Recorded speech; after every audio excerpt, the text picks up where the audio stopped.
Olá, people! This is me, this is Giovana! Sejam bem-vindos para mais um episódio do meu podcast, Elizabeth Margot. Gente, eu quis fazer um episódio em comemoração à Copa do Mundo.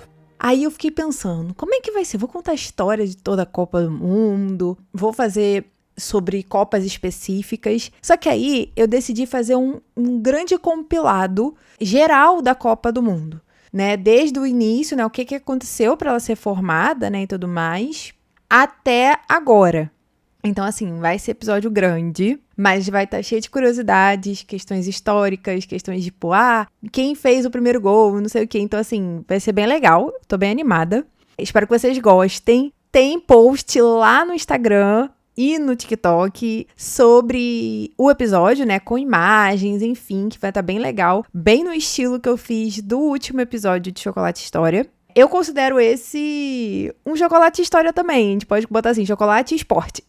Mentira. É Chocolate História também, só que com um tema diferenciado, um tema que eu não trago muito, mas que eu acho que é legal conhecer e que me interessa. Pelo menos de 4 em 4 anos a gente sempre se interessa, né? Pode ser que daqui a 2 anos eu faça das Olimpíadas. Aí, ó. Lacramos. Então, é isso. Mas não esqueçam de ir lá no Instagram para ver os posts, né? Principalmente do episódio em específico, porque eu faço com muito carinho. E foi o que eu já falei no outro episódio. É um complemento sobre o tema. Não necessariamente você precisa ver durante o episódio, mas depois dar uma passadinha lá é legal. Particularmente eu gosto, assim, eu acho que funciona. Então é isso, não me esqueçam de seguir o Instagram, é @ElizabethMargot_, e o TikTok também é Elizabeth Margot _. Tô postando agora os episódios no YouTube também. É Elizabeth Margot e vocês acham, tá? Uma outra coisa que é importante, eu tô lançando uma patisserie. Se vocês quiserem acompanhar um pouco mais essa minha nova jornada, vai lá no Instagram, é @ElizabethMargot_patisserie. Ou vai no do podcast que você vai ser transferido para o da patisserie, porque tá tudo juntinho ali. Enfim. Mas é só para quem tiver curiosidade e quiser entender um pouco mais sobre o que é uma confeitaria saudável e o que eu vou colocar de história nessa confeitaria. Vai ser bem legal, tá bom? Então é isso, vamos começar porque tem muita coisa para falar.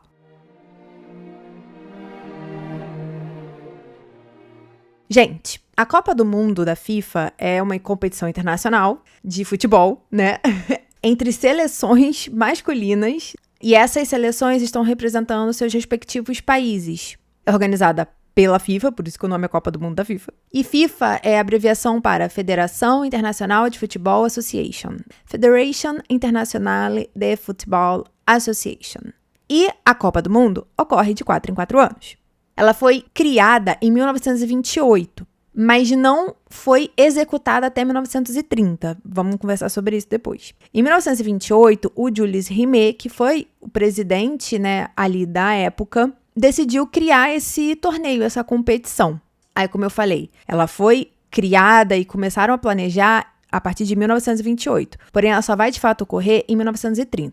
As eliminatórias, né, para a Copa do Mundo, ou seja, como é que vai ser decidido quem vai participar da Copa do Mundo, são organizadas pelas confederações continentais. De forma bem básica, uma confederação seria um grupo de nações, vamos botar assim, de um continente. No caso, por exemplo, da Europa. Todos os países da Europa são pertencentes à Confederação da Europa, entendeu? E ela organiza torneios que vai fazer com que essas seleções joguem entre si para ver quem vai ser classificado para a Copa do Mundo. No caso, a quantidade de vagas, quem decide é a FIFA. Então, ela diz, isso aqui, vamos botar assim, 10 é para a Europa, 10 é para Ásia e 10 é para América. Poderia fazer isso, tá? Não tô falando que ela faz isso assim, tá, gente? Mas tô querendo dizer que, tipo, ocorre esse torneio feito pela Confederação Continental e, sei lá, as 10 primeiras, um exemplo, vão ser classificadas para a Copa do Mundo. É tipo isso, tá? Não necessariamente são 10, tá, gente? Mas é só para vocês entenderem um pouquinho. A Copa do Mundo, ela era exclusivamente masculina, né? Até 1991. Em 91, a gente teve a primeira Copa do Mundo de futebol feminino. E aí ela leva esse nome. Então, Copa do Mundo é com seleções masculinas. Copa do Mundo de futebol feminino é com as femininas, tá? É um torneio menor, bem menor, comparando, né, em escala, mas que tá crescendo aí, que o próximo vai ser em 2027, no caso, ano que vem, aqui no Brasil. Então vai ser bem legal. Provavelmente eu vou fazer um episódio sobre. E aí, hoje eu vou falar só sobre a Copa do Mundo mesmo, tá? Masculina. E o que acontece, gente? Lá no início do século XX, né, em 1900, o futebol começou a ganhar muita popularidade. Ele foi incluído nos Jogos Olímpicos de 1900 e 1904, mas era só como esporte de demonstração, ou seja, não ganhava medalha. A FIFA, ela vai ser fundada em 1904. E aí, o COI, né, o Comitê Olímpico Internacional, passa a reconhecer o esporte, né, oficialmente. E em 1908 ele entra como um esporte olímpico mesmo na Olimpíada de Londres.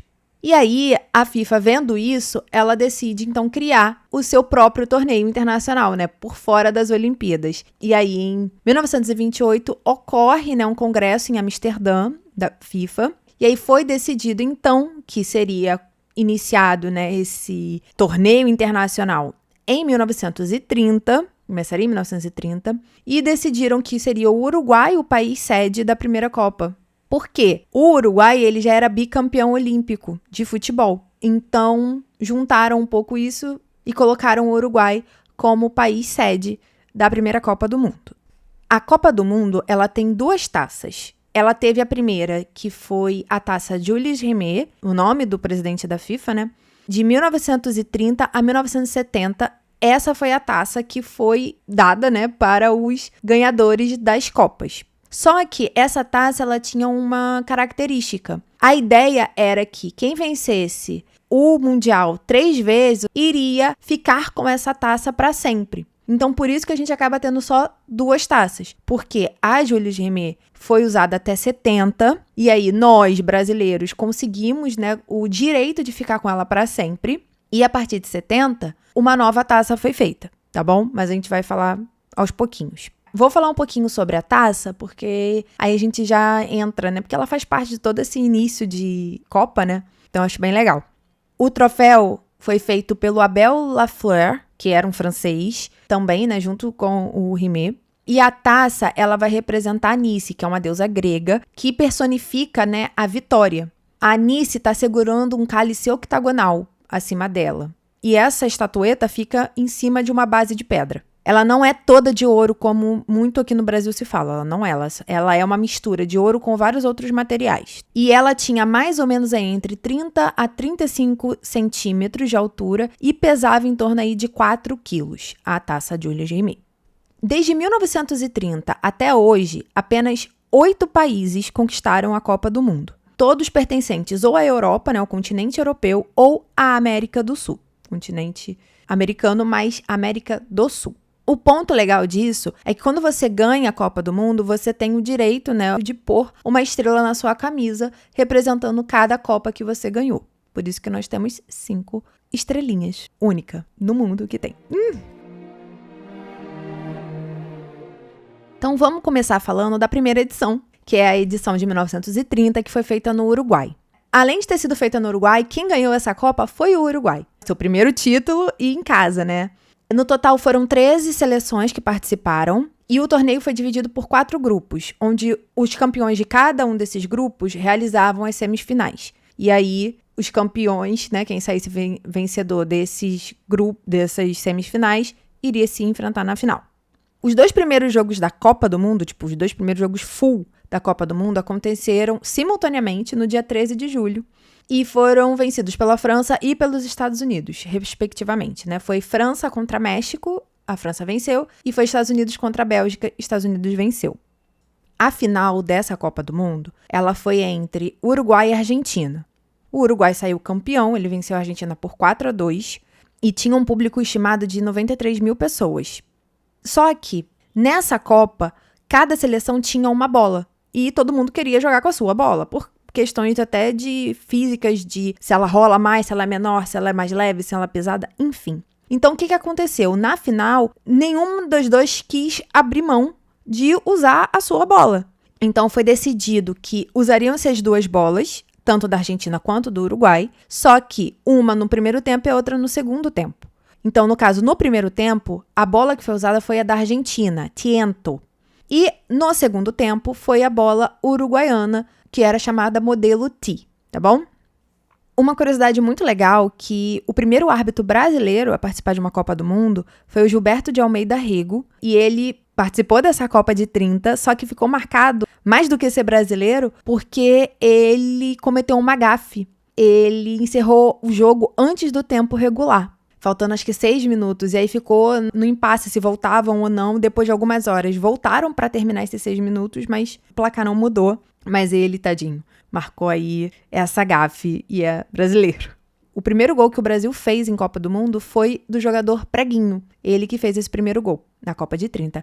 E um ponto muito, muito importante, o Brasil é a única seleção que participou de todas as Copas do Mundo.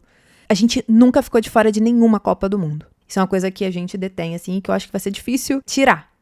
Nessa Copa houve a primeira expulsão. Foi do jogador peruano Plácido Galindo. Não tinha cartão vermelho nessa época, mas o juiz expulsou ele, tá? Porque ele deu uma entrada pesada no outro jogador, enfim. E o autor do primeiro gol foi o Lucien Laurent. Ele era da seleção francesa e foi no primeiro jogo da Copa do Mundo, né? Dia 13 de julho. E a Copa que teve menos gols marcados foi a Copa de 30. Ela só teve 70 gols feitos em toda a sua duração. O treinador mais jovem a treinar uma seleção foi também nessa Copa do Mundo, foi o argentino Juan José Tramutola. Ele tinha 27 anos, estava treinando na Argentina junto com outro treinador, mas ele ainda assim foi o treinador mais jovem de todas as Copas.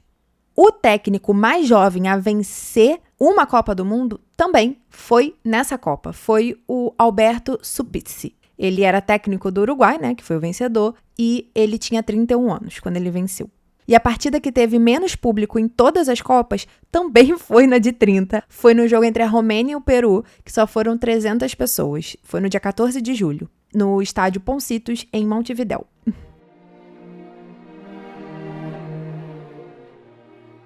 Agora, indo para a segunda edição, né? A edição de 1934. Ela foi feita na Itália e quem ganhou essa edição também foi a Itália. Foi o primeiro título, né? E era também em casa. A bola usada nessa Copa foi a Federale 102. Era produzida por uma fabricante italiana, mas também tinham outras 2 bolas que os times poderiam usar, que era a Globe e a Zig Zag, que eram fabricadas por empresas britânicas. Porém, a Federale 102 foi usada na final, e quem escolhia qual queria usar eram os capitães dos times. E aí, gente, um ponto que, a partir dessa edição, o mesmo modelo de bola passou a ser usado em todas as partidas, tá? É aí que começa essa dinâmica de ter uma bola só para todas as partidas. Uma bola, no caso, um modelo de bola.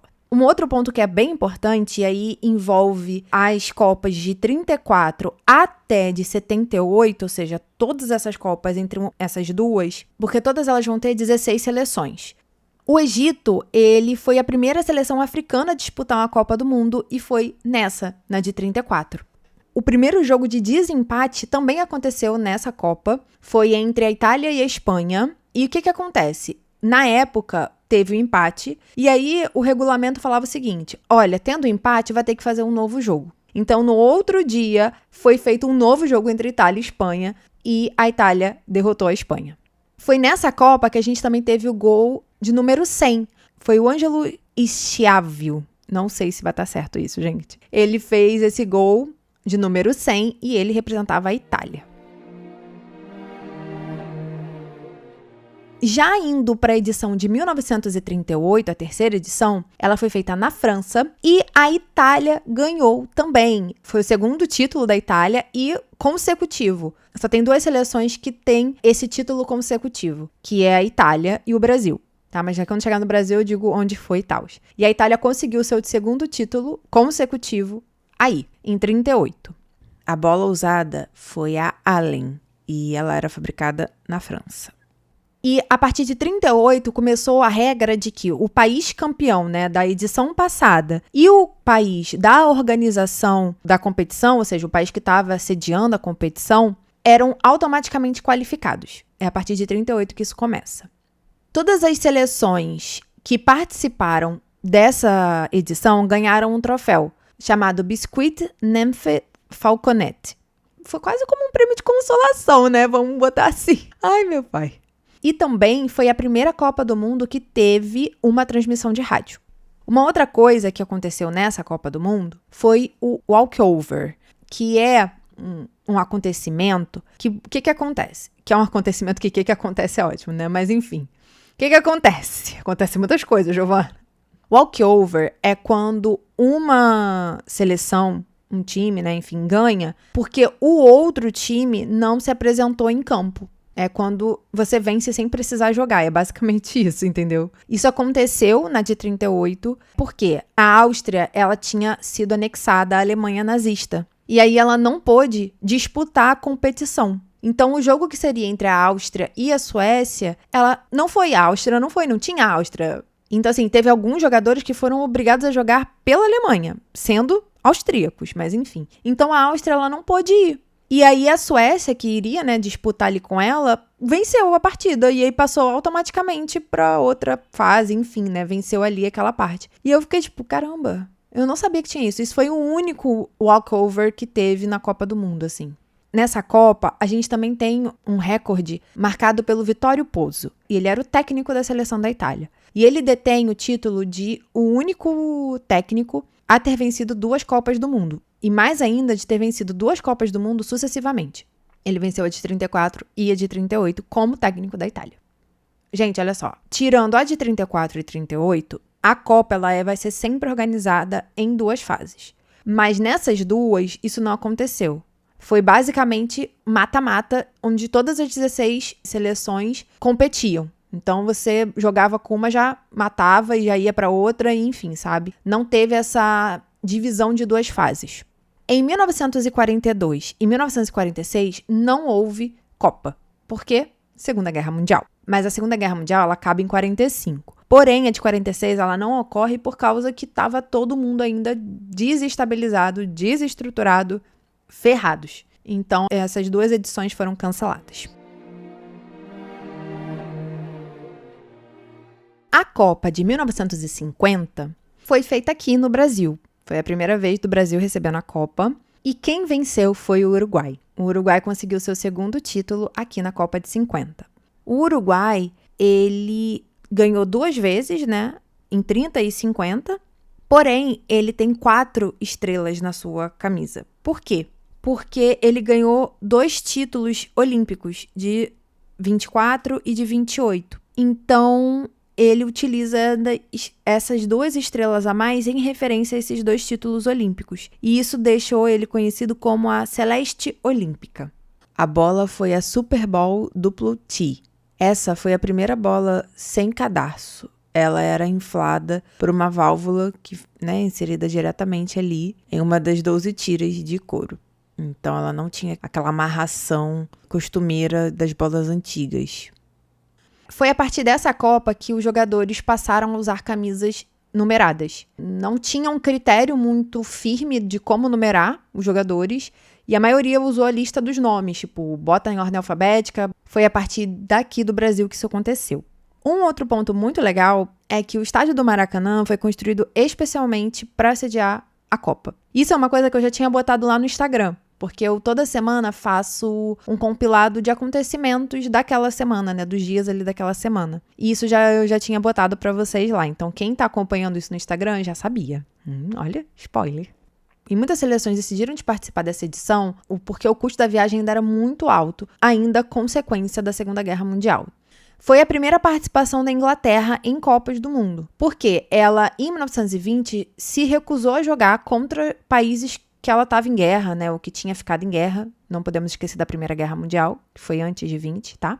Então, ela se recusava a jogar contra esses países. E aí ela não participou das primeiras edições, e aí só veio participar da de 50 porque a FIFA foi lá, pediu, e ela falou, ok, então vamos voltar a fazer isso. E aí ela foi e voltou a participar dos torneios, enfim.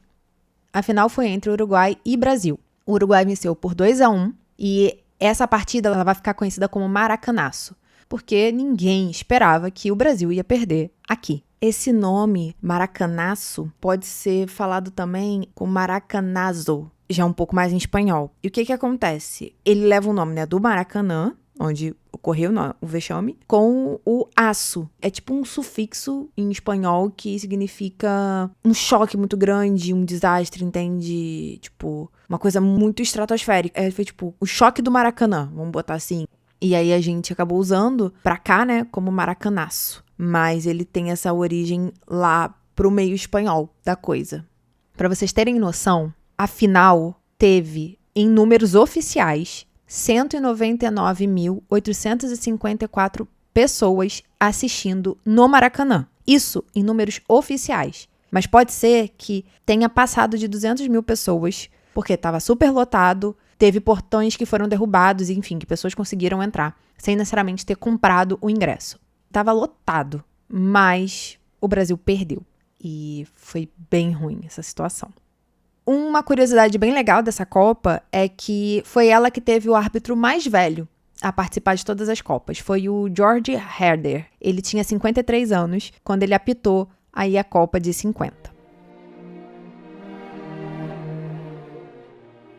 Já a edição de 54, ela foi na Suíça, e quem ganhou o título foi a Alemanha Ocidental. Esse foi o primeiro título dela. Ela estava dividida, né? A gente está entrando aí na Guerra Fria. Não existia mais uma Alemanha só, devido às consequências da Segunda Guerra Mundial. E ela estava dividida entre a Alemanha Ocidental e a Alemanha Oriental, porque a Oriental estava sob influência da União Soviética e a Ocidental sob influência aí dos Estados Unidos. Capitalismo e comunismo aí na veia, né? A bola se chamava Swiss World Champion. Ela tinha uma cor amarelada que facilitava os torcedores verem, né, no campo, né? E uma coisa interessante é que até 1980 as bolas não eram impermeáveis. Então, quando chovia, o que aconteceu na partida da final, ela vai ficando pesada, porque ela vai absorvendo água. Muito legal. Então, quem ganha é o Ocidental. E pela primeira vez, a Copa teve uma cobertura feita pela televisão. Mas isso não foi em tudo, foi em apenas alguns países europeus. Por exemplo, aqui no Brasil ainda era rádio. Foi a partir dessa Copa que o Brasil passou a usar o uniforme com a camisa amarela e o calção azul. Por quê, gente? Até a Copa de 50, o Brasil usava a camisa branca e o calção azul. Porém, depois do vexame que aconteceu na final de 50, no Maracanã, a seleção quis se separar da imagem que ficou. E aí surgiu, então, a ideia de usar o amarelo e o azul. E aí, nessa época, foi o que surgiu o apelido Seleção Canarinho. Foi feito pelo radialista Geraldo José de Almeida. Foram 27 gols feitos pela Hungria apenas na Copa de 54. Então, assim, ela foi a seleção que mais fez gols em um torneio só, né? No caso, em uma edição só, que foi a edição de 54. E essa Copa também detém o recorde de maior número de gols marcados em uma única partida. No caso, foi entre a Áustria e a Suíça. A Áustria marcou 7 e a Suíça marcou 5 gols. Então, ao todo, foram 12 gols. Até hoje, não teve uma partida em que passasse de 12 gols. A Copa de 58 foi feita na Suécia. E foi aí que a gente conseguiu o nosso primeiro título. O Brasil se tornou campeão pela primeira vez. E uma coisa muito legal, que faz um link até com o episódio passado de Chocolate História, é que foi a primeira vez e única que todos os países do Reino Unido participaram da Copa. Então a gente teve a participação da Inglaterra, da Irlanda do Norte, da Escócia e do País de Gales na mesma Copa. Foi a única vez que isso aconteceu. E isso faz um leque, assim, juntíssimo, super, ultra, mega power, unido com o episódio que eu fiz antes e acho que vale muito a pena. Quem escutou o outro episódio vai ter entendido o que eu falei. Se você não escutou, eu acho melhor você voltar lá e escutar, porque aí você vai entender. Pela primeira vez também, a União Soviética participou da Copa. A bola usada foi a Top Star. Ela era branca e era revestida de cera para não absorver a umidade. E o legal é que essa bola, ela foi escolhida entre 102 bolas de futebol. A FIFA fez um concurso para escolher a bola e aí as empresas mandavam sem marca, sem nada, para não ter preferidos, né? Enfim, e aí essa foi escolhida.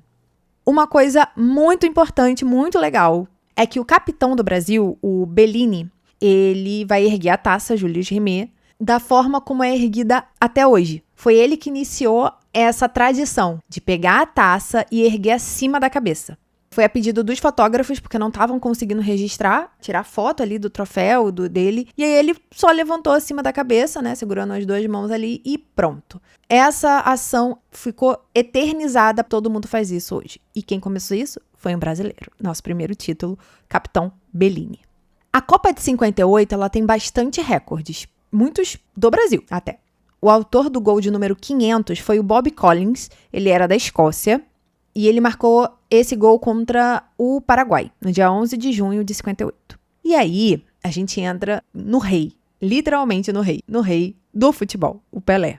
O Pelé, ele é até hoje considerado o jogador mais jovem a marcar um gol em Copa. Ele tinha 17 anos. Ele também é considerado o jogador mais jovem a vencer uma Copa do Mundo. Ele também é considerado o jogador mais jovem a estar em uma final e também o jogador mais jovem a marcar um gol na final.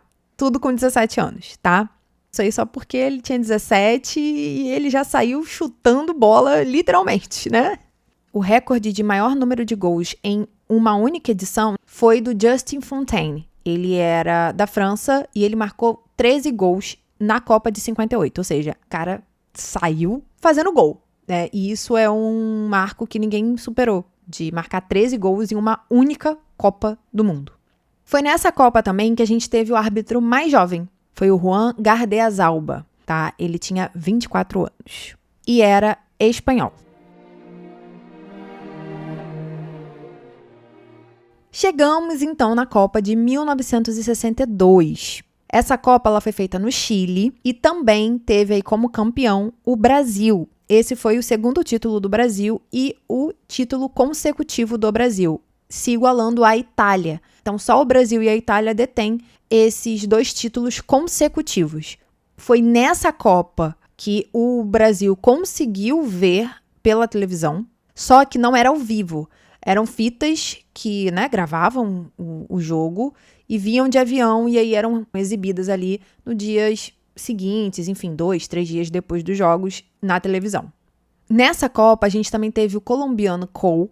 Ele estava cobrando escanteio, ele chutou a bola e ele fez o gol chutando pelo escanteio. Isso se chama gol olímpico. Foi o primeiro e único gol feito em Copa, que a gente chama de gol olímpico. E ele foi o único que conseguiu fazer isso em Copa do Mundo, até hoje. Chique, né? Achei bem chique. A edição de 1966 foi feita na Inglaterra. E quem ganhou o título foi ela mesma, a Inglaterra. Foi o primeiro título dela, né? E foi em casa. A bola usada era a Challenger 4-Star. E é nessa Copa que a gente tem a estreia do mascote oficial. O nome dele era o World Cup Willy, que era um leão, jogador de futebol, que vestia uma camisa com a bandeira ali do Reino Unido. Primeira vez que acontece a introdução de um mascote que vai ficar para todas as Copas. Também foi nessa Copa que o número de inscrições para as eliminatórias, né, para entrar na Copa, foi recorde. Foram 70 nações se inscrevendo para tentar entrar na Copa do Mundo. E como é que a FIFA determinou o número de vagas dessa Copa em específico? Ela colocou 4 vagas para as seleções da América do Sul, 10 vagas para as seleções da Europa, 1 vaga para as seleções da Ásia e da Oceania e 1 vaga para as seleções da América do Norte e Central ou Caribe. Então, das 4 seleções da América do Sul, 1 das vagas já estava preenchida pelo Brasil, que era campeão anterior. Das 10 seleções da Europa, 1 já estava também preenchida, porque a Inglaterra era a organizadora do evento. E aí, o que acontece? Ficando, basicamente, 1 vaga para a Ásia e Oceania, as seleções africanas resolveram boicotar a Copa. Foram 16 seleções que não participaram das eliminatórias justamente em protesto a uma única vaga, né? Então, não houve representante da África nessa Copa. Quem entrou foi a Coreia do Norte, representando aí essa única vaga. E aí, temos um ponto muito legal que aconteceu com a Julie Gemmet. Ela não foi roubada uma vez. Ela foi roubada 2 vezes. Se você é mais novo, talvez você não tenha noção disso. Mas a Julie Gemmet, ela já foi roubada 2 vezes. A primeira vez foi em 1966. A Inglaterra era responsável, né, por guardar o troféu, porque ela era a organizadora. A taça ela vai ser roubada e a ideia era achar antes do fim da Copa, né? Para poder entregar para o vencedor. Só que quem achou foi um cão chamado Pickles. Ele farejou um pacote que estava enrolado em jornal, deixado numa lixeira no jardim público. E aí localizou o troféu. Bem louca essa história. Logo após esse roubo, eles fizeram uma réplica da taça para ser dada aos campeões, caso a original não fosse encontrada. E aí o que acontece? Como quem venceu foi a Inglaterra também, a réplica tá lá na Inglaterra, no National Football Museum. Chegamos à Copa de 70, no México. A Copa de 70 é bem boa, gente. Bem boa. É onde nós viramos tricampeões. É onde o Brasil consegue aí o seu terceiro título. E tem muitas coisas legais nessa Copa. Primeiro de tudo é que a cerimônia de abertura passa a ganhar um cunho maior. Não tô falando que é uma grande cerimônia de abertura, mas é a partir dali que a gente começa a ver elas mais coloridas, mais animadas, e até chegar onde chegou atualmente, né? Então é a partir da de 70 que isso se torna mais latente e visível nas cerimônias de abertura. Foi nessa Copa que a África voltou a participar com o representante que foi o Marrocos. E essa edição, ela foi importante para alguns pontos. Primeiro que as transmissões da partida de futebol agora eram ao vivo e em cores, algo, né, que não existia até então. E também nós tivemos a estreia, o debut oficial do cartão amarelo e do cartão vermelho. Antes não existia cartão amarelo e vermelho, você podia expulsar, mas não tinha esse cartão, né? E também as substituições de jogadores foram introduzidas aqui. Nessa Copa, a Adidas vai virar fornecedora oficial das bolas. Todas as Copas, a Adidas que faz a bola, desde essa até hoje. E aí eles criaram, né, a primeira bola, que foi a Telstar. E essa bola, ela adotou um padrão de gomos em preto e branco, justamente para melhorar a visibilidade nas transmissões da televisão, que agora é colorida e tudo mais. Além, né, de toda a Copa lançarem aí um novo modelo de bola com um novo nome. Então, toda a Copa tem cada bola aí seu nome aí. O nome Telstar é em homenagem a um satélite de comunicação que era responsável pelas transmissões internacionais de TV, ao vivo. Então, quiseram fazer essa analogia, achei bem maneiro. O mascote dessa Copa era o Juanito. Era um jovenzinho com sombreiro, mas com a roupa de jogador de futebol, né? E muito bonitinho, vocês vão ver lá no Instagram as fotos. O Jairzinho, nosso Jairzinho do Brasil, foi o único jogador de futebol a marcar pelo menos um gol em todos os jogos de uma edição de Copa. No caso, foi a edição de 70, ele marcou um gol, pelo menos, em todos os jogos que o Brasil participou, tá? Isso é um feito que só ele tem. O Pelé, nessa Copa, se consagra aí como jogador que ganhou mais vezes uma Copa do Mundo. Ele teve aí 3 conquistas, né, de Copa. A de 58, a de 62 e a de 70. E aí, entrando até nessa questão do tricampeonato, o que eu falei lá no início para vocês? Quem ganhasse 3 vezes a Copa ia ter direito ao quê? Ficar com a taça Jules Rimet. E foi isso que aconteceu. Nós ficamos com a taça.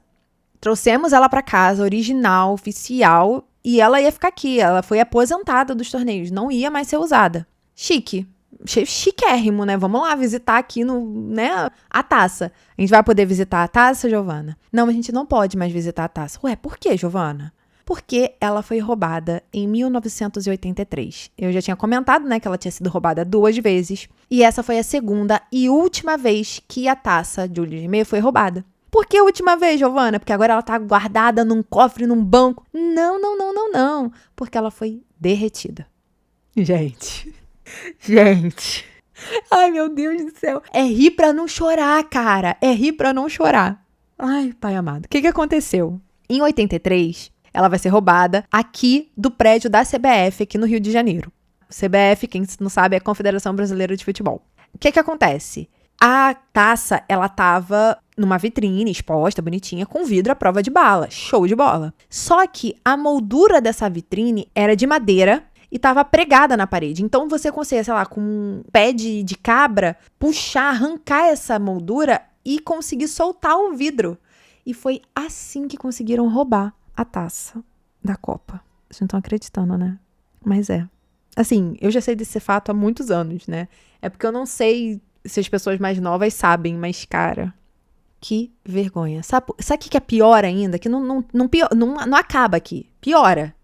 A gente tinha uma réplica. Adivinha onde estava a réplica? No cofre. A original estava exposta e a réplica estava no cofre. Gente. Ai, meu pai amado. Ai, Jesus. Meu pai. Olha, eu fico sem palavras. A taça de olho gêmeo foi derretida e a gente perdeu a taça. Se perdeu, não sabe, mas não tem como identificar. Essa daqui era o metal, o ouro que tava na olho gêmeo. Não tem mais como, né? E foi com Deus. Olha. Ai, meu pai, Senhor Jesus. Nossa, eu fico triste com isso. Mas vamos lá. Vamos falar agora da Copa de 1974, que foi feita na Alemanha. Na Alemanha? Não. Na Alemanha Ocidental. Gente, a Alemanha Ocidental e a Alemanha Oriental só vão se reunificar em 90. Então, todas essas Copas que a gente está falando, se tiver Alemanha, vai ser Alemanha Ocidental e Alemanha Oriental. Não necessariamente as duas estão competindo na mesma Copa, mas tem essa diferença. Show? Então, vamos lá. Em 74 foi, a Copa pós o Brasil ser tricampeão. Então, a taça de Jules Rimet, que ainda não tinha sido roubada, não tinha sido derretida, foi entregue ao Brasil e aí a gente precisa de uma nova taça. E aí foi apresentado, então, o troféu da Copa do Mundo FIFA. Esse é o nome dele. Foi criada, pelo escultor italiano Silvio Gazzaniga. Esse troféu representa 2 atletas segurando o planeta Terra. É basicamente isso, assim. É bonito, eu acho um bom troféu, assim, acho um troféu bonito. A taça, ela pesa em torno aí de 6 quilos, por aí, mede mais ou menos aí 36 centímetros. E desses 6 quilos e blá, blá, blá, mais ou menos, 5 são de ouro, 18 quilates. Ou seja, então, basicamente, 75% da taça, do troféu é de ouro, diferente da Jules Rimet. Ela tem um diâmetro, de mais ou menos 13 centímetros, então ela não é tão grande, assim, no caso, para segurar, na mão. É isso. Essa é a taça que está aí até hoje. O que acontece? Então, quando ela foi feita, esse limite de ficar com a taça depois de vencer 3 torneios já não existia mais. Ela não foi feita com esse intuito. E o que limita ela é a quantidade de nomes que dá para colocar na taça. Ela tem, um espacinho para botar todos os países que venceram. Ok, até aí. Só que esse espaço ele tem até o Mundial de 2038. Daqui a 3 Copas do Mundo, ela não vai ter mais espaço para colocar o nome, do país ali campeão da Copa. E aí não sabe o que vai ser feito. Se a FIFA vai aposentar e fazer uma nova, o que vai ser feito, não sabe. Mas o ponto importante é, essa taça ela não vai ficar com, o último país. Não. Que ganhar lá em 2038? Não vai ficar com ela. Vai continuar com a FIFA. Os países que ganham, eles têm o direito de segurar, de ficar com ela ali nesses 4 anos, enfim. Porém, não é a posse definitiva. Quem detém a posse definitiva é a FIFA. Então, a FIFA dá uma réplica para o país vencedor para ele poder ter em casa, mas a original zona é ela que controla. E o que ela vai fazer depois de 38, a gente não sabe. Uma curiosidade muito legal. Quando eu era criança, eu achava que a gente precisava só ganhar mais um para ficar com essa taça. Eu venho de um título, de Copa do Mundo. Então, eu peguei só um, porque eu nasci um ano depois do Tetra. Mas, então, quando eu era criança, eu achava que a gente precisava só ganhar mais um campeonato, porque é ficar, com mais uma. Não, mas é assim, não tem como, é isso, gente. Mas tá aí essa curiosidade pra vocês, e vamos esperar ver o que vai acontecer até 2038 aí. Eu acho que podia trocar de troféu, sendo bem sincera. Faz um novo, tipo, diferente e tal, mas não acho que vão fazer não, acho que vai ficar esse troféu mesmo, só que, tipo, versão 2.0. Enfim. Importante, muito importante. Falei de taça, falei de tudo. E quem ganha essa taça nesse ano é a Alemanha Ocidental. Ela vai ganhar aí o seu 2º título de campeã em casa. Feitos que poucas conseguiram, E aí, vou falar sobre isso que eu acho que é bem legal e entra um pouco no contexto geopolítico da coisa, tá? Pela primeira vez, nós tivemos 2 mascotes na Copa. O Tipi e o Tap. Eles representavam as 2 Alemanhas que eram divididas, entre ocidental e oriental. Então, foi feita essa ação de, em vez de ser um mascote representando a Alemanha, não, serem 2, para justamente mostrar que, apesar de elas estarem divididas, elas ainda eram uma coisa só. E na camisa de cada um tinha, né, no caso, do Tipi tinha o WM, que é Copa do Mundo em alemão, né, no caso é Weltmeisterschaft. Aí isso é Copa do Mundo em alemão. E na do Tepe era 74. Lá no Instagram vocês vão ver, né, a foto dos dois, bonitinho, mas o pôster oficial também é WM. E aí por isso, porque é Copa do Mundo em alemão. A bola usada foi a Telstar Durlast. O Durlast é o nome do plástico que revestia a bola para torná-la mais resistente à água e à lama. Foi nessa Copa que a Austrália participou, se tornando a primeira seleção da Oceania a participar de uma Copa do Mundo. Também foi nessa Copa que a Holanda ganhou o título, né, o apelido de Laranja Mecânica. Por 2 motivos, né? Primeiro, eles adotaram o uniforme da cor laranja em uma homenagem à família real holandesa, né? Que está ligada aí à dinastia, né, da Casa de Orange-Nassau. E o Mecânica estava associado, sim, ao filme do Stanley Kubrick, que foi lançado em 71, ou seja, 3 anos antes, chamado de Laranja Mecânica. A imprensa passou a usar esse nome porque o time estava muito bom em termos táticos. Eles tinham um movimento muito preciso, muito frio, muito técnico. E aí resolveram aludir a isso, ao filme Laranja Mecânica. E ficou dessa forma. E é assim até hoje.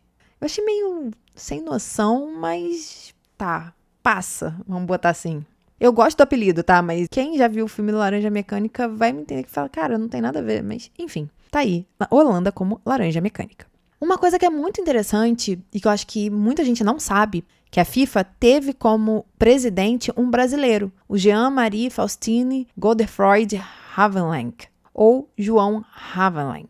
Ele substituiu o inglês Stanley House e ele foi o primeiro presidente da FIFA que não era europeu. Ele ficou de 74, né, até 98 como presidente da FIFA e até hoje, quase 30 anos depois, né, ele foi o único não europeu a ser presidente da FIFA. Foi nessa Copa que a gente teve o gol mais rápido em uma final. Esse gol foi feito no minuto 1:28, né, ou seja, no primeiro minuto, basicamente, pelo Johan Nixens. Não sei falar isso. Bianê, gente. Ele representava a Holanda e foi na final entre a Holanda e a Alemanha Ocidental. Agora eu vou entrar um pouquinho na dinâmica com a Alemanha Oriental. Essa foi a Copa que a Alemanha Oriental conseguiu participar, sua única Copa, e foi justamente a Copa da sua irmã, né? Vamos botar assim. E teve uma partida entre a Alemanha Ocidental e a Alemanha Oriental, pra vocês verem, sério.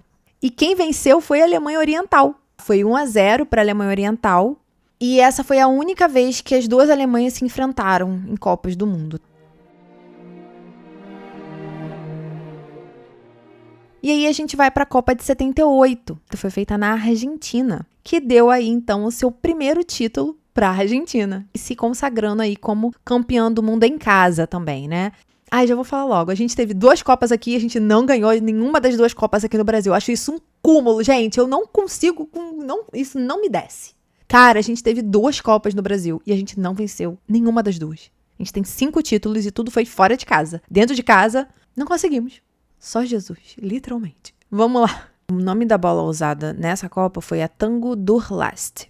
O mascote dessa Copa se chamava o Gauchito. Era um jovenzinho usando o uniforme, né, do país anfitrião, que era a Argentina, e tinha um chapéu escrito Argentina 78, e um lenço no pescoço e um chicote, que é um símbolo argentino. Então, em 78, né, a gente vai ter a Argentina como campeã, e a seleção da Tunísia, nessa Copa, vai ser a primeira seleção africana a ganhar uma partida de Copa do Mundo. Antes, nenhuma seleção africana tinha ganhado partida de Copa.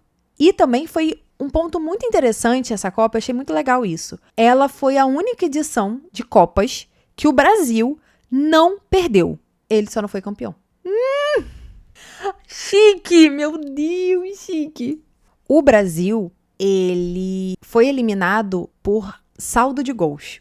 A Argentina venceu o Peru por 6-0 e aí isso tirou o Brasil da Copa.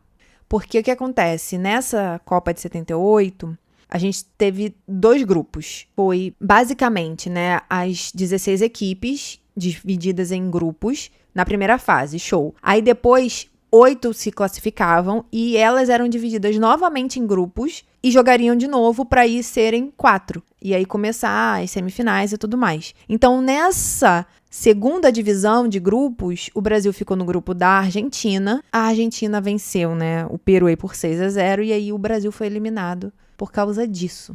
Loucura, né? Loucura. Uma pena. Foi nessa Copa que a gente teve o gol de número 1000. Foi o Robbie Hensenbrink. Ele era da Holanda e ele foi o autor aí do gol de número 1000 em Copa do Mundo. Entrando então na Copa do Mundo de 82, ela foi feita na Espanha. E aí nós temos a Itália como vencedora. A Itália conquista aí seu tricampeonato. E é a partir de 82 que a gente passa a ter 24 seleções. O nome da bola dessa Copa era Tango Espanha. O mascote era o naranjito, né? O naranjito, talvez em espanhol como se fale. Era uma fruta. E bonitinho, uma fruta vestida de jogador de futebol. Uma laranja. Muito bom. Ai, adorei. E tinha um enorme... Gente, sério, vamos ver no Instagram, porque vale super a pena. É muito bonitinho. Argélia, Camarões, Honduras, Kuwait e Nova Zelândia foram as 5 seleções que estrearam nessa Copa. E foi nessa Copa que a gente teve um desempate vindo pelos pênaltis. A ideia do pênalti desempatar, ela foi, vamos dizer assim, sancionada em 78, mas não foi utilizada em 78, não precisaram usar. Então, só na de 82 que isso aconteceu. Foi numa partida de semifinal entre a Alemanha Ocidental e a França. Elas estavam empatadas e aí tem toda aquela questão do tempo, não desempataram, foram para os pênaltis e a Alemanha ganhou nos pênaltis da semifinal. Alguns pontos muito interessantes que acontecem nessa Copa é que é nela que a gente tem a maior margem de vitória de uma seleção para outra. Como assim, Giovana? É quando uma seleção faz, uma diferença muito grande de gols da outra com que ela tá jogando, né? E no caso aqui foi a Hungria contra El Salvador. A Hungria fez 10 gols e El Salvador fez 1. Então foi uma diferença de 9 gols. Então, assim, é muito gol de diferença que até hoje não foi suplantado, né? Não conseguiram aí ultrapassar. Foi nessa Copa também que a gente teve aí o jogador mais velho a vencer a Copa, né? E participar, né, de uma final. Ele tinha 40 anos e foi o Danilo Zoff. Ele atuava aí pela Itália. Já o jogador mais jovem também foi dessa Copa. O que eu falei com vocês, em 58, o Pelé ele foi o jogador mais jovem de várias coisas. Só que ele não foi, né, o jogador mais novo a jogar uma Copa do Mundo. Quem detém esse título até hoje é o Norman Whiteside. Ele jogava pela Irlanda do Norte e ele tinha 17 anos e 41 dias. O Pelé, lá em 58, quando ele começou a jogar Copa, ele já tinha 17 anos e 200 e poucos dias. Então, assim, ele perdeu por alguns dias esse título de jogador mais jovem a estar numa Copa do Mundo. Mas ninguém vai tirar dele o título de jogador mais jovem a fazer um gol, a participar de uma final, a vencer, a nananana, a não sei o quê. Então, assim, tá bom, pode ficar com esse jogador mais jovem. A gente tem os outros, assim, a gente não liga, não.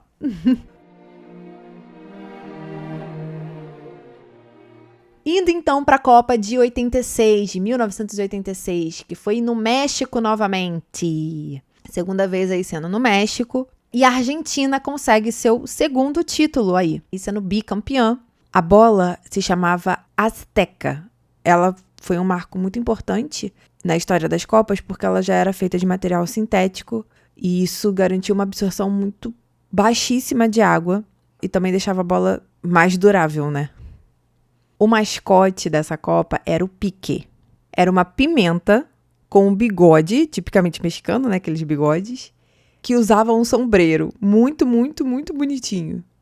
E é nessa Copa que a gente tem o cartão vermelho aplicado de forma mais rápida. Foram 56 segundos aplicados para o José Batista, e ele era do Uruguai.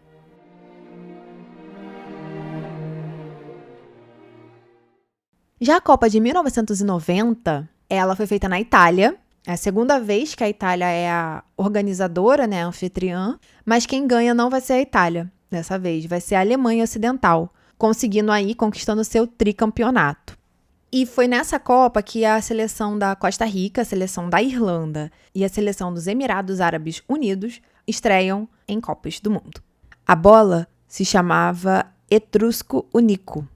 Ela foi batizada em referência ao povo etrusco, né, que viveu lá no norte da Itália, entre 800 a 100 a.C. E ela tinha detalhes de 3 leões, né, 3 cabeças de leões, que era uma referência aos etruscos, que isso era bem comum na cultura deles, ter esse tipo de imagem. O mascote dessa Copa foi bem diferentão. O nome dele era Tchau, né, no caso, Tchau, né, no caso quando os italianos falam, tchau, né, enfim, tipo um tchau, mas não é tchau. Ela era uma estrutura meio moderna, não tinha rosto, foi a primeira e única mascote a não ter rosto. Eu não tenho muito como explicar, mas parece vários quadradinhos empilhados, assim, que formam, tipo, uma figura meio humana, mas que não é humana. É um lugar estranho, assim. É um boneco com as cores da Itália, uma bola no lugar da cabeça.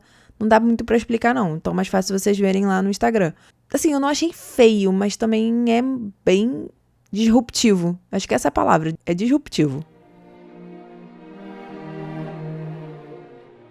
Já a edição de 1994 foi feita nos Estados Unidos, um ano antes de eu nascer, eu nasci em 95. E aí, gente, a gente tem alguns pontos aqui para conversar. Primeiro de tudo, o Brasil consegue o seu tetracampeonato nessa Copa, tá? É o nosso 4º título. E uma curiosidade, assim, que eu achei meio irônica, até comentei isso com meu marido e tudo mais, é que quando tava na disputa, né, para ser sede dessa Copa, os Estados Unidos, eles venceram o Marrocos e o Brasil. O Brasil já tava querendo disputar uma segunda Copa aqui. Cara, se a gente tivesse conseguido essa Copa de 94 aqui, o Brasil provavelmente teria sido, né, tetra aqui. Ou não, né? Ou a gente tá tão bichado em ganhar Copas no nosso país que a gente não vai conseguir Copa nenhuma aqui. Pode ser também, né? Então, vamos ficar com o nosso tetra feliz lá em cima, lá nos Estados Unidos, no norte, mas felizes. Mas foi uma curiosidade aí, um lapso, assim, de esperança. Ou não, né? Não sei. Que eu tive aí vendo nesse fato.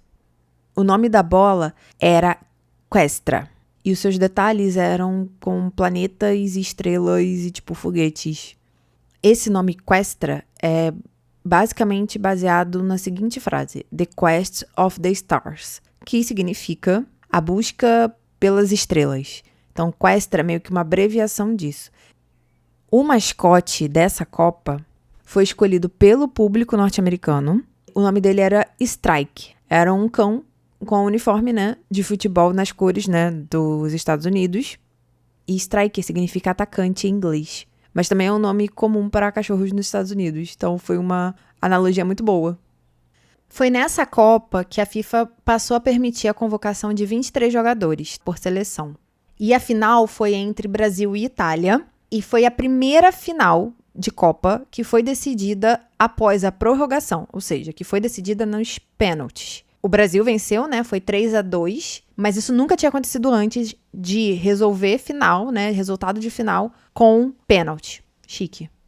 Nessa Copa, a gente teve o jogador mais velho a marcar um gol. Foi o Roger Milla, ele era de Camarões, e ele tinha 42 anos quando ele marcou um gol. Também detém o maior número de gols marcados em uma partida. Foi o Oleg Salenko, da Rússia, ele marcou 5 gols na partida entre Rússia e Camarões. Isso nunca tinha acontecido. Chique, né? Achei chique. Indo para a Copa de 98, essa eu já tava viva, hein? A Copa de 98 foi na França, e a França conseguiu aí o seu primeiro título em casa. Então ela se uniu às outras seleções, como eu já falei, né? Uruguai, Argentina, Itália, Inglaterra, agora é França, a conseguir aí seu título de campeã em casa. Foi a partir de 98 que nós temos um aumento de seleções. Passaram a ser 32 seleções disputando a Copa do Mundo. Ou seja, permitindo que mais seleções africanas, asiáticas, enfim, né, participassem, até da América do Norte também, né? E elas eram divididas em como, né? 8 chaves de 4, onde 2 melhores sobem para as oitavas de final, que aí começa a mata-mata, depois quartas, depois semi e final. E vai ficar assim até essa Copa desse ano. Aí, esse ano a gente conversa sobre isso. No caso, literalmente.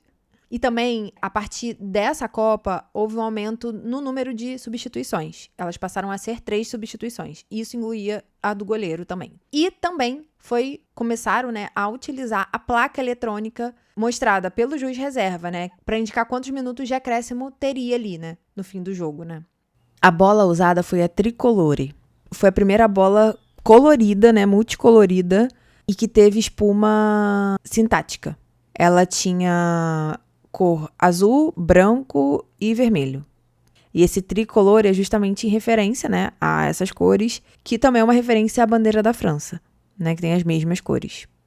Além disso, ela, tinha um desenhozinho de galos, né, 3 galos, assim, na tríade dela. É um galo meio disruptivo, tá? Porque, a crista dele era logo da Adidas. É legal, ficou maneiro, né? Vocês vão ver a foto lá no Instagram, mas, achei diferente, de fato. Achei legal. Essa espuma sintática, ela é usada até hoje porque ela tem, umas microbolas preenchidas com gás. E isso ajuda na velocidade, né? E no retorno da energia da bola, assim. E é usado até hoje, assim, achei bem interessante. O mascote era o Futix. Era um galo gálico, que é o símbolo, né, da França. Representa coragem e resistência. O corpo dele era todo azul, a crista vermelha e o bico amarelo.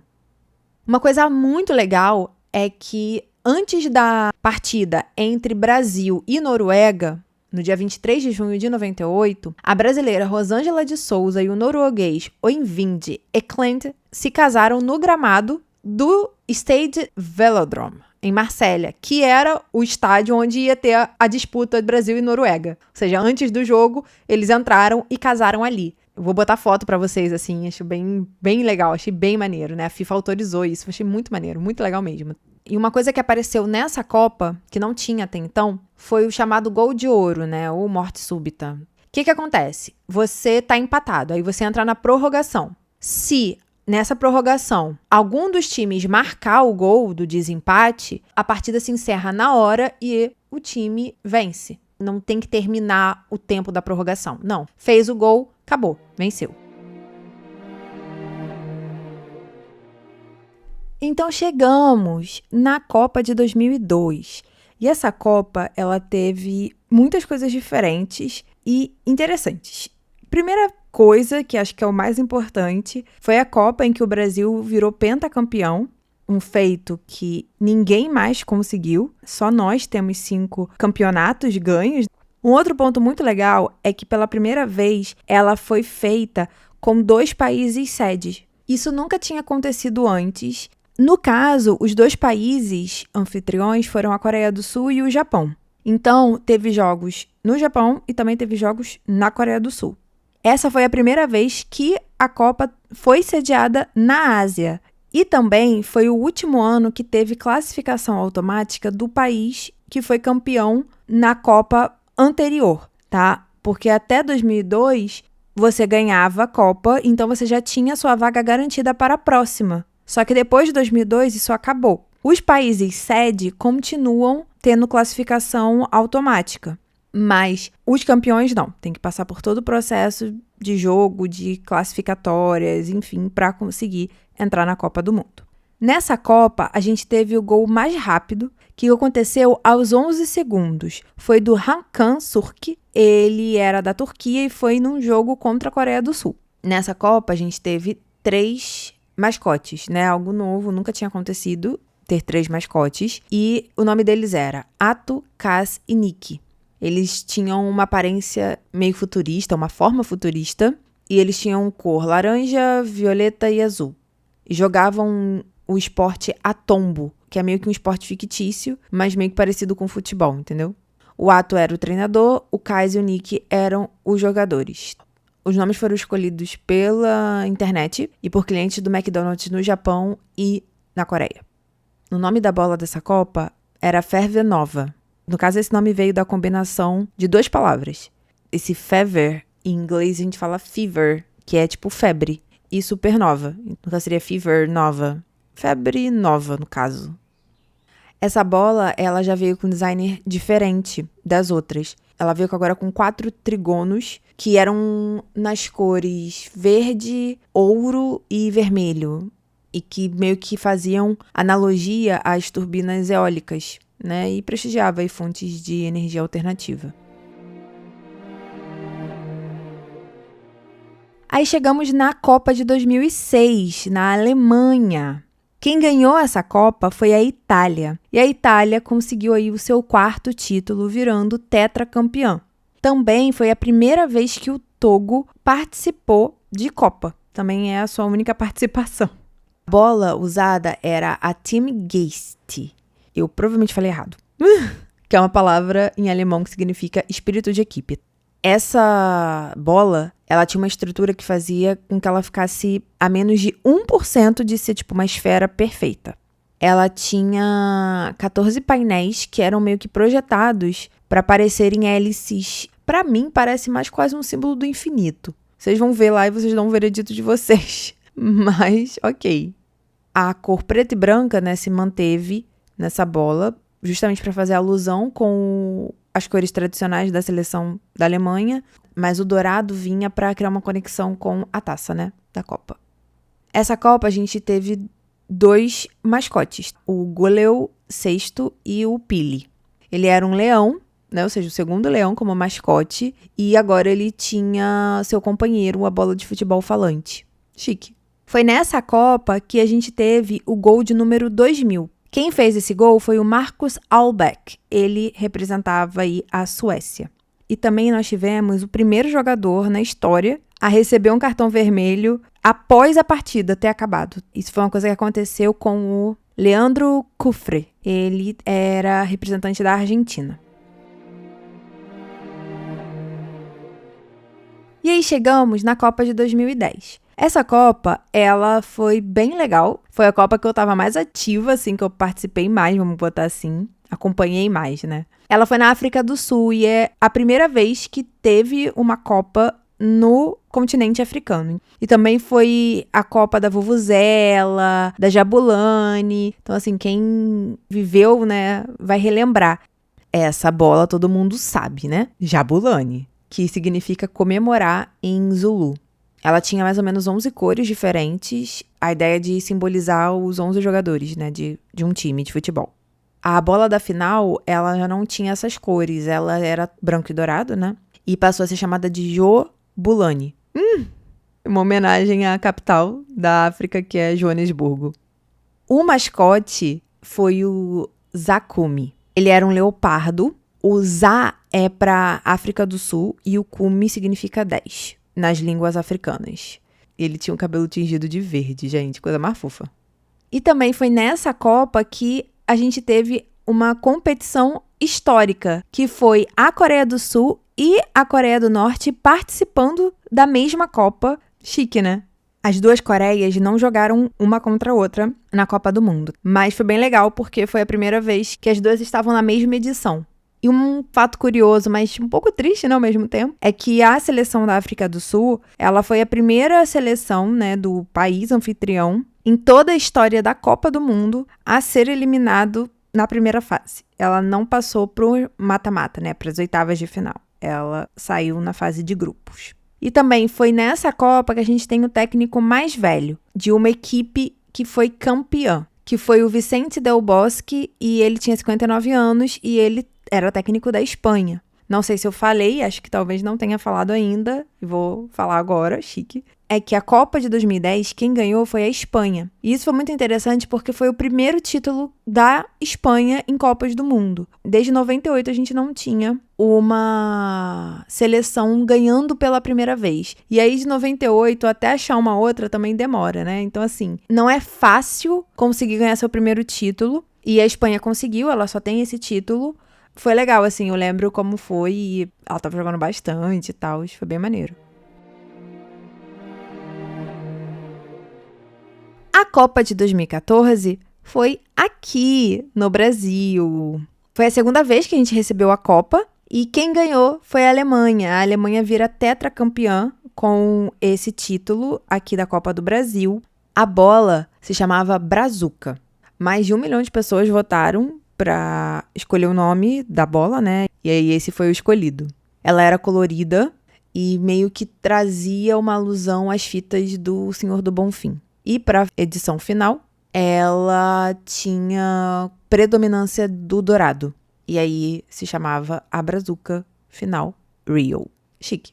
O mascote da Copa do Brasil foi o fuleco. Ele era um tatu-bola e o fuleco é uma junção de futebol com ecologia. Aí fica fuleco. E ele é das cores do Brasil. E a ideia era fazer uma alusão à beleza da nossa natureza, né? Exaltar a nossa natureza, que ele buscava proteger.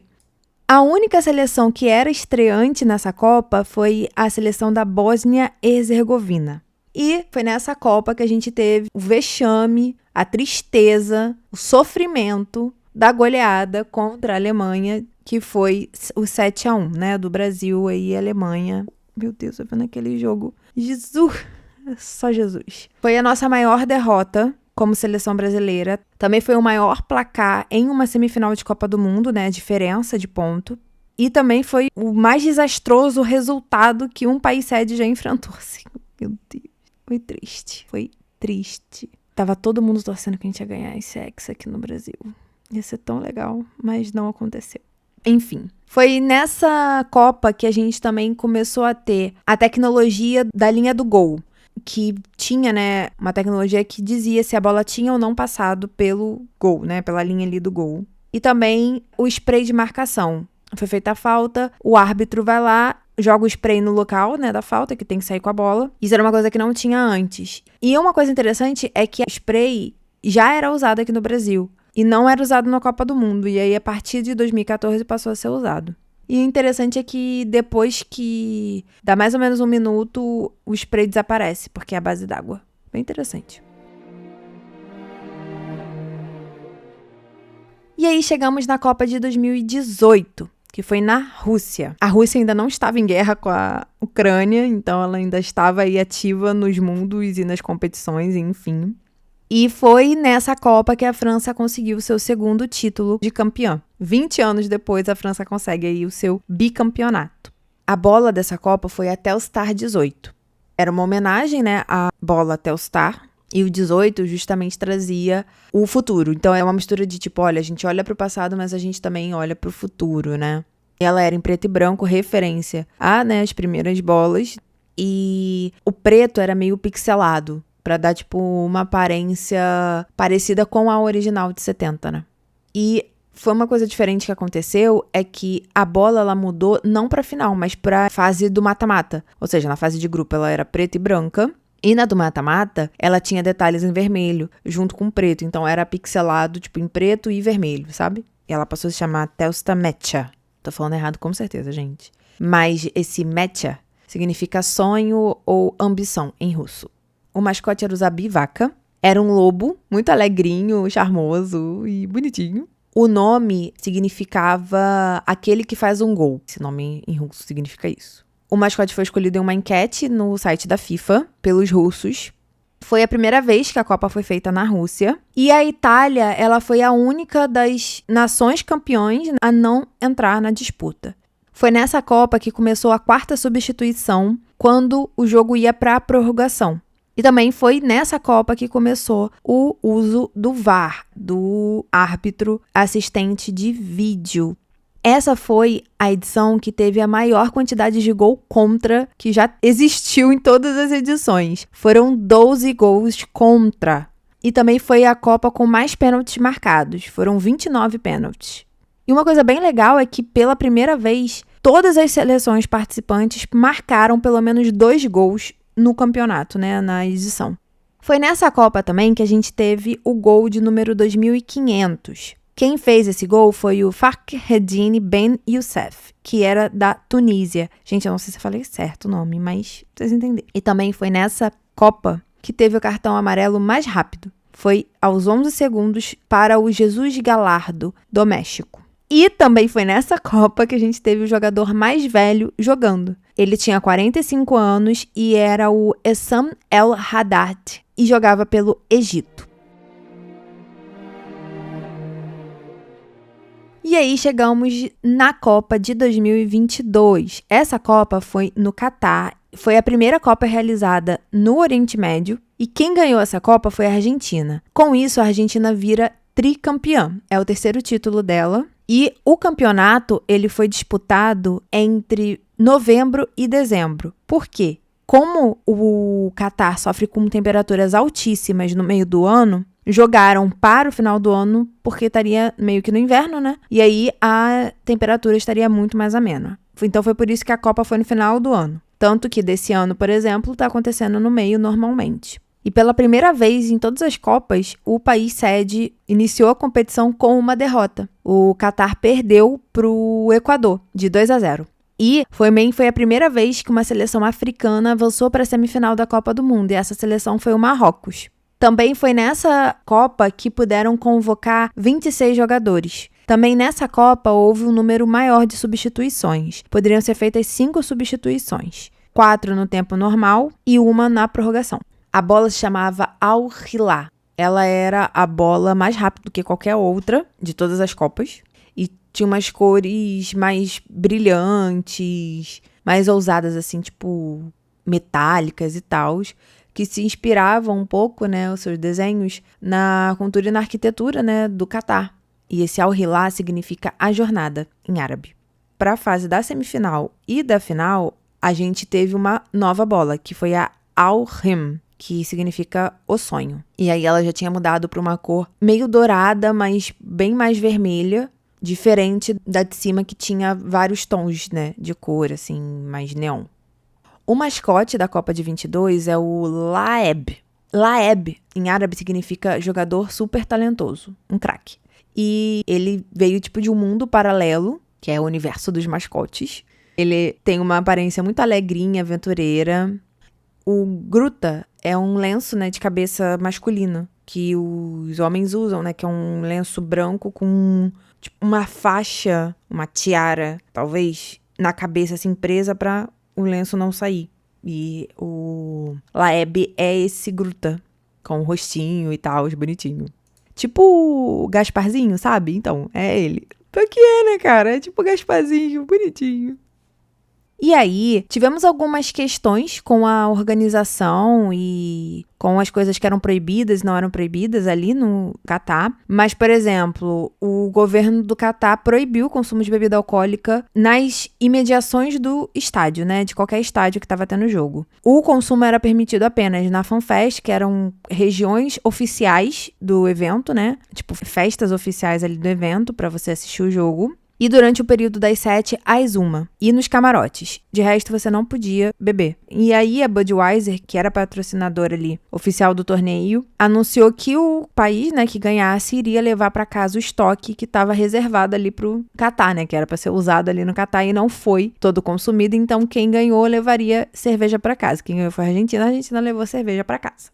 Também teve uma questão muito importante e triste, né, com relação ao movimento LGBTQIA+. Por quê? No Catar, a homossexualidade é ilegal, porque é um país que o seu governo, ele é um governo que tem uma religião, e a religião, que no caso é islâmica, ela não aceita, não entende a homossexualidade como algo correto. Então, é ilegal. Mas o que acontece? Foi proibido pela FIFA o uso de braçadeiras One Love, que era justamente um apoio ao movimento LGBTQIA+. Porém, houve vários protestos com isso, e a FIFA disse que, olha, se fizerem, eu vou punir, vai ter cartão amarelo e tudo mais. Então, o que as seleções passaram a fazer? E aí começou com a seleção inglesa, né, que foi uma das primeiras a jogar. Todos os jogadores ficaram de joelhos antes do apito inicial, como tipo um protesto ao fato de não poderem estar usando essa braçadeira, né? Principalmente o capitão, que é o cara que usa as braçadeiras. Então, isso foi feito meio que como um protesto. A seleção alemã também protestou contra a proibição, né? No caso, na foto oficial da partida, os jogadores alemães taparam a boca, justamente para, tipo, olha, estamos sendo proibidos de termos voz, né? De podermos manifestar aquilo que nós acreditamos. Então, esse foi um ponto aí interessante e triste também, né? Mas que aconteceu porque o país em questão não aceita a homossexualidade. Uma outra coisa que é triste, mas que ao mesmo tempo não é 100% confirmado, mas também a gente sabe que não é mentira, é sobre os trabalhos forçados que se tiveram relatos ali, principalmente dos períodos de construção dos estádios, dizendo que era o trabalho forçado e tudo mais. E, gente, é um país com um autoritarismo muito grande e com abuso de poder e tudo mais devido à estrutura do próprio país, né? E é um pouco disso. Eu não vou ficar trazendo muitas reflexões sobre, porque a minha ideia é fazer mais um apanhado geral sobre a Copa, né? No geral, o evento como um todo, não uma Copa em específico, mas eu queria trazer um pouco desses pontos que teve aí na Copa de 2022. Foi nessa Copa que a gente teve o maior número de gols marcados. Foram 172 gols marcados em uma única edição. Também foi nessa Copa que a gente teve o gol mais tardio a ser marcado em uma partida, que foi o gol que o Mehdi Taremi do Irã fez no 13º minuto da prorrogação. Também foi nessa edição que a gente teve os cartões mais tardios sendo dados. No caso, foi o cartão amarelo, que foi durante a disputa de pênaltis, foi dado ao Emiliano Martinez, da Argentina, e o cartão vermelho foi após a disputa de pênaltis pelo Denzel Dumfries, pela Holanda. E também foi nessa Copa que a gente teve o jogador mais velho a marcar um gol numa final de Copa. Ele tinha 35 anos e era ninguém mais, ninguém menos que o Messi. Além disso, o Messi foi o único jogador de futebol a marcar pelo menos um gol em todas as fases de uma Copa do Mundo, em uma única edição. Ou seja, nessa edição, ele fez gol na de grupo, gol nas oitavas, gol nas quartas, gol na semifinal e gol na final. E ninguém nunca tinha conseguido isso antes. E aí, nós chegamos finalmente na Copa de 2026. Essa Copa ainda não tem o vencedor. Eu não vou esperar chegar o vencedor para poder fazer, acho que não vale a pena. Então, eu vou trazer só os pontos da organização dela, né, que foram interessantes e tudo mais.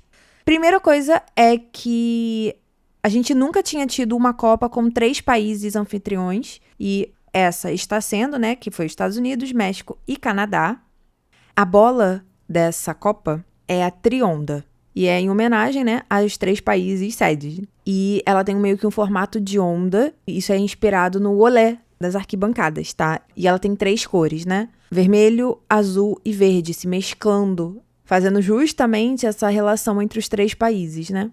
Já os mascotes dessa Copa são 3, repetindo o feito de 2002, e era o Maple, o Zayu e o Clutch. O Maple é um alce, representando o Canadá, o Zayu é uma onça pintada, representando o México, e o Clutch é uma águia americana, representando os Estados Unidos. Todos estão usando o uniforme das cores de seus respectivos países, e juntos eles representam uma unidade, uma diversidade e a paixão pelo esporte. Eles são um pouco mais digitais, vou usar esse termo, sabe? Eles não têm uma característica mais cartunesca, não. Eles são mais voltados pro digital, assim, como se fosse tipo um desenhozinho animado. Vocês vão ver foto deles lá no Instagram. Mas são bonitinhos. Também foi a primeira Copa que todas as 6 confederações tiveram pelo menos uma vaga ali garantida para a edição em questão, né? Essa Copa também teve uma grande mudança, que foi o aumento das seleções. Agora são 48 seleções jogando, e com isso vai gerar um aumento de jogos. No caso, as fases de grupo continuam iguais, só que agora a gente vai ter, em vez de pular para oitavas de final, a gente vai para 16ª de finais, aí depois oitavas, depois quartas, depois semi e depois final. Tem mais, vamos dizer assim, uma etapa de mata-mata do que tinha antes, devido à quantidade de equipes. Uma coisa legal é que o México se tornou o primeiro país a sediar, ou co-sediar, enfim, né, a Copa do Mundo 3 vezes. Ele já tinha feito 2 e agora essa terceira ele conseguiu esse feito que ninguém nunca tinha conseguido. Os Estados Unidos estão sediando pela 2ª vez e o Canadá tá aí pela primeira vez sediando uma Copa do Mundo. Das 48 equipes que se classificaram, 26 participaram de 2022. Então, assim, bastante equipe continuou ali presente na Copa.